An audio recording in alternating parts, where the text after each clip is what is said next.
ही छा है? डिग्री। चोरी तो कौन पूछो? हट कर बे। असां जा जिन चवन था त हीअ असांजी आ। हे मुहांडो चए थो त मुंहिंजी आ। असां चऊं था सियासत वधायो, ही चवे थो सियासत घटायो। असां चऊं था गरीब मिटायूं,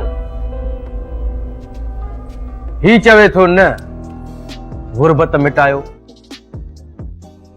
हाणे फैसलो तव्हां जे हथ में आहे त तव्हां हिक बर्ख सियासतदान जो चवण वठो या हिन रोलूअ जो जेको हे पीलो हेलमेट पाए हे पर्चा विराईंदो चिंची स्टैंड ते। मां पाण ॾिठो मां। पहिरियां चए जिन गुम थी वियो आहे, पोइ चए त ही कूड़ो आहे, मूंखे कूड़ो कए। अॻिते हली चवंदो त जिन ई मरी वियो आहे। पुट आख़िर तूं चाहीं छा थो? छाते तुंहिंजो मथो ख़राब थियो आहे? छो पादर पादर घुरे थो? छा तूं हिक अहिड़ी दुनिया थो चाहीं जिते सियासतदान हुजनि न? हाँ? ओ फाड़ा, तोखे कुछ अंदाजो आहे मुल्क में केतरी बेरोजगारी आहे? नौजवान बेरोजगारी खां तंग थी करे आपघात कनि था, रेल हेठां पाण खे ॾियनि था, पखे में रसो विझी फाओ खाई मरनि था। छो? जो उन्हनि खे को आसरो ॾियण वारो कोन आहे। अगर नारा हरण सां, असांजी गाॾीअ जे पुठियां डोड़ सां हुननि खे जियापे जो सहारो, नौकरीअ जो आसरो थो मिले त तूं केरु थींदो आहे उन्हनि खां इहो जियापे जो सहारो खसण वारो? ऐं अगर तूं ग़रीबनि खां इहो सहारो खसण थो चाहीं त महिरबानी करे उन्हनि खे इहो बि ॿुधाए त तूं उन्हनि खे इन जे बदिरां छा ॾींदे।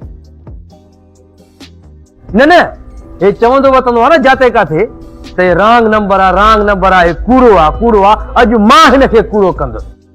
ॿुधाए पुट, अॼु ते सभिनी खे ॿुधाए त सचो केरु आहे? तव्हां बिल्कुलु सही था चओ बेटी साहब। कुझु वक़्तु हूंदो मां बि हीअं हूंदुसि, न कुझु खाइण लाइ, न कुझु पाइण लाइ, न रहण लाइ घर हुयो, न कुझु सहारो हुयो, बिल्कुलु बेरोज़गार। पर हिकिड़ो तव्हां खां मुंहिंजो सवाल आहे, नौजवान आख़िर काॾे वञे? कहिड़े सियासतदान जो सहारो वठो? तव्हां चवंदा आहियो असां ख़ुशहाली आणींदासीं, पर उहा ख़ुशहाली तव्हां पंहिंजे घरनि में आणींदा आहियो। ग़रीबनि जे घरनि में त चुल्ह बि न ॿरंदी आहे। तव्हां सभु लग्ज़री गाॾियुनि में घुमंदा आहियो ऐं ग़रीब आवाम रुपए जहिड़ो मुंहुं करे तव्हांखे मासूमियत सां ॾिसंदी आहे। अमीरनि सां तव्हां जल्दी मिलंदा आहियो ऐं ग़रीबनि खे लाइन में बीहारे छॾींदा आहियो। मुंहिंजो फ़क़ति तव्हांखे हिकिड़ो अर्ज़ु आहे त अवाम जो हक़ न खाओ, न त इहो अवाम हिकिड़े ॾींहुं तव्हांखे पुठींदो घटि ऐं गेलींदो वधीक। महिरबानी करे कंहिं हिकु पार्टी सां सचा थियो। तूं असांजी पार्टीअ खे घटि वधि ॻाल्हाईंदे वेठो ऐं असां माठ करे वेठा तोखे ॾिसंदासीं। पुट, असांखे पंहिंजी पार्टीअ जो बचाव करणु चङी तरह ईंदो। तूं कॾहिं पंहिंजी पार्टी जो बचाव? तूं कॾहिं मुस्तक़िल कंहिं पार्टी सां गॾु रहियो आहीं हिकु जाइ ते? तोखे जंहिं पार्टी में लालच नज़र ईंदी आहे तूं उहा जॉइन कंदो आहीं। मां चवां थो छॾे ॾियो इहा लालच, लोभ जी।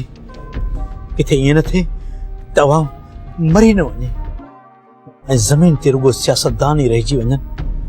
डिॼो हुन ॾींहं खां जंहिं ॾींहुं तव्हांखे को वोट ॾियण वारो न हुजे, अवाम सां कूड़ ॻाल्हाइण छॾे ॾियो। इहो कूड़ हिकु ॾींहुं तव्हांखे ख़तमु करे छॾींदो।